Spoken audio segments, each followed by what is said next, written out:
What if you walked into your grocery store tomorrow and half the shelves were empty? Not because of a storm, not because of a war, just because the system that keeps those shelves stocked quietly broke down and nobody warned you it was coming. That's not a hypothetical designed to scare you. The cracks are already there. Prices climbing every month, products disappearing without explanation, brands quietly shrinking their package sizes while charging you more. If you've been paying attention, you've felt it, and if you haven't, this video might be the wake-up call you didn't know you needed. Here's what we're going to cover today. First, why right now, not next month, not next year, is actually the smartest time to start building a long-term pantry. Second, how to do it without blowing your budget, because most people assume this is expensive and they're wrong. And third, how to make this a natural part of your everyday life instead of some dusty shelf of cans you never touch.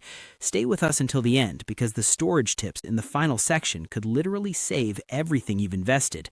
Miss them and you could ruin perfectly good food without even realizing it.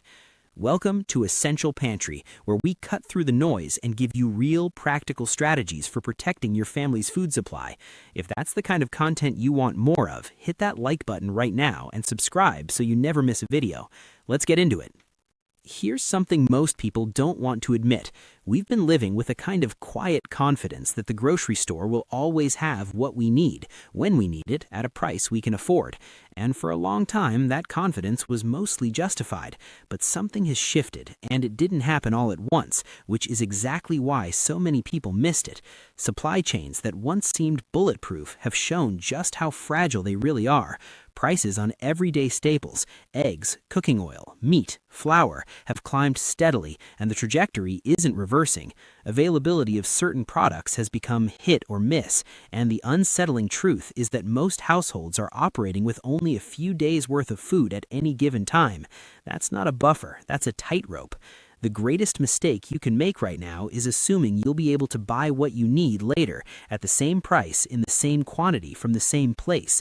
That assumption has already failed millions of people, and they only realized it when it was too late to do anything about it. Now, here's where the conversation gets more interesting, because this isn't just about bracing for disaster. It's about recognizing a window of opportunity that exists right now and won't stay open forever. The freeze-dried food industry has gone through a transformation in recent years. What was once considered niche, the territory of serious preppers with underground bunkers, has moved firmly into the mainstream. And because demand has grown, production has scaled up, suppliers have gained more purchasing power, and prices have actually come down in many categories. High-quality, shelf-stable food that would have cost significantly more just a few years ago is now accessible to average families on average budgets. We're talking about foods with shelf lives of 15 to 30 years. Let that number sit for a moment. 30 years.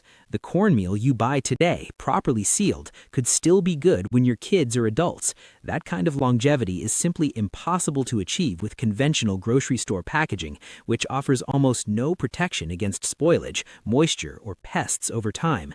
And non-GMO options, which matter to a lot of families, are especially valuable here, given that the vast majority of American corn, for example, is genetically modified.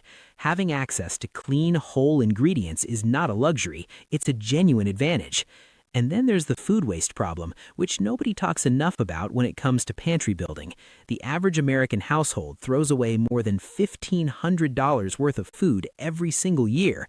Think about that. That's not money lost to bad decisions or extravagance. That's money that literally ends up in the trash because strawberries went moldy, peppers got slimy, onions sprouted, and bread went stale before anyone got to it. Studies suggest that nearly 1/3 of all purchased food never gets eaten. 1/3 gone. Shelf-stable food doesn't work that way. When you open a can of freeze-dried strawberries and use half of them, the other half stays fresh and ready for next time. There's no clock ticking, no guilt about wasting money, no race against spoilage. That shift alone changes the economics of how you feed your family, and it's one of the most underrated arguments for building a long-term pantry. So let's talk about the practical side, how you actually do this without it feeling overwhelming or expensive, because this is where most people get stuck. They look at the idea of building a serious food supply and see a mountain. The key is to stop looking at the mountain and start looking at your next step. The first thing to understand is that freeze-dried foods typically come in two main can sizes, and choosing the right one for your situation makes a real difference. The larger option, called a number 10 can, is roughly the size of a gallon container. It holds more, costs less per ounce, and is the better choice once you know you love a product and want to stock it in serious quantity. The smaller option, often called a pantry can, is closer to a quart in size. It's ideal if you're just starting out, if your budget is tighter, or if you want to try something new before committing to A smart approach for most households is to start with pantry cans across a variety of products, figure out what your family actually enjoys and reaches for, and then restock the favorites in the larger size. You're not locked into anything. You're building knowledge as you build inventory, and that knowledge is what keeps you from wasting money on things that sit untouched. One concern people often raise is what happens once you open a can. It's a fair question. The decades-long shelf life that makes these products so remarkable is tied to the sealed, oxygen-free environment inside the can. Once that seal is broken, the clock starts moving again, but it doesn't sprint. Depending on storage conditions, an opened can can still give you 6 months to a year of good quality. And as we'll cover later, there are simple steps you can take to extend that even further. Now let's talk about getting the most value out of every dollar you spend, because this is where strategy really pays off. The single most effective habit you can build is shopping the monthly sales. Quality suppliers rotate their discounts on a regular cycle, different products featured each month at meaningfully reduced prices. If you approach this with a plan, you can build a genuinely diverse pantry over time without ever feeling like you're breaking the bank. You're not trying to buy everything at once, you're making smart moves consistently, and over 6 to 12 months, the result is a pantry that would have been impossible to build all in one purchase. Free shipping thresholds are another tool that's easy to overlook. Many suppliers offer free shipping on orders above a certain amount, typically around $100. If that feels like a stretch on your own, consider combining an order with a family member, a neighbor, or a friend who's interested in building their own supply. You split the shipping savings, you each get what you need, and you've essentially formed a small buying cooperative. It works, and it's surprisingly easy to organize once you mention it to the right people.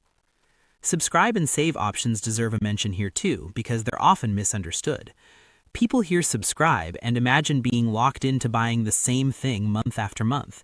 That's not how the best programs work. In most cases, you can adjust your selections each month to reflect whatever is currently on sale or whatever your pantry actually needs at that moment. Used this way, it becomes a flexible tool that layers additional savings on top of your already discounted purchases. When it comes to what to prioritize first, the answer isn't complicated. Focus on foundational ingredients, the things that show up in a wide range of meals you already cook. Onions, garlic, bell peppers, chicken, beef, strawberries, bananas, corn.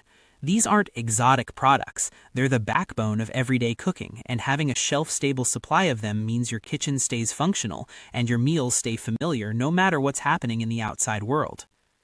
This point about familiarity is more important than it might sound. A lot of people make the mistake of stocking their emergency supply with ready-made survival meals, pre-packaged pouches of things they'd never normally eat, chosen purely for convenience or calorie count. And then, when life gets stressful and they actually need to lean on that supply, they open it up and realize they don't like any of it. That's a problem you can completely avoid by stocking ingredients instead of meals. When you control the ingredients, you control the food. No hidden allergens, no mystery fillers, no compromising on what your family eats. Quality matters here too, in ways that go beyond taste. Clean, additive-free products, no anti-caking agents, no added sugar, no preservatives, mean you're genuinely nourishing your family rather than just filling their stomachs. Freeze-dried cheddar cheese that melts beautifully and contains nothing but real cheese. Sausage crumbles that are fully cooked, flavorful, and ready to go into eggs or an omelet without a second thought. Sweet corn that's crunchy and naturally sweet with nothing added. These are real foods, and they deserve a real place in your kitchen. Here's where the shift really happens, and how you think about all of this. Most people who attempt long-term food storage fall into a mental trap without even realizing it. They set up what amounts to two separate pantries in their mind. One is the everyday pantry, the food they actually use, rotate through, and cook with regularly. The other is the emergency supply, the cans and bags tucked away somewhere, untouched, waiting for a crisis that may or may not come.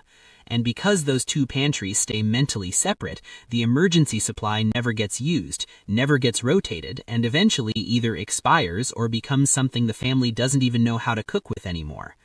The solution is to collapse that distinction entirely. Your long-term pantry and your everyday pantry are the same pantry. The food you're storing for hard times is also the food you're cooking with tonight.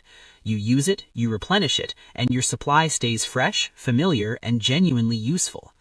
There's a popular saying in food preparedness circles: store what you eat what you store. It's good advice, but it needs one important upgrade. Don't limit yourself to only what you already eat. Be willing to expand. Just because freeze-dried pineapple or butter powder isn't currently part of your routine doesn't mean it can't be. These foods are genuinely versatile and far more useful in everyday cooking than most people assume. The families who thrive with a long-term pantry are the ones who stay curious and keep incorporating new ingredients over time.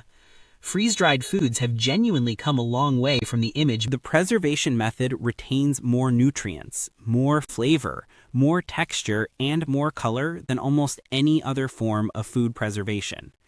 When you rehydrate a freeze-dried strawberry, it tastes like a strawberry, not like something that's been sitting in a can for a decade.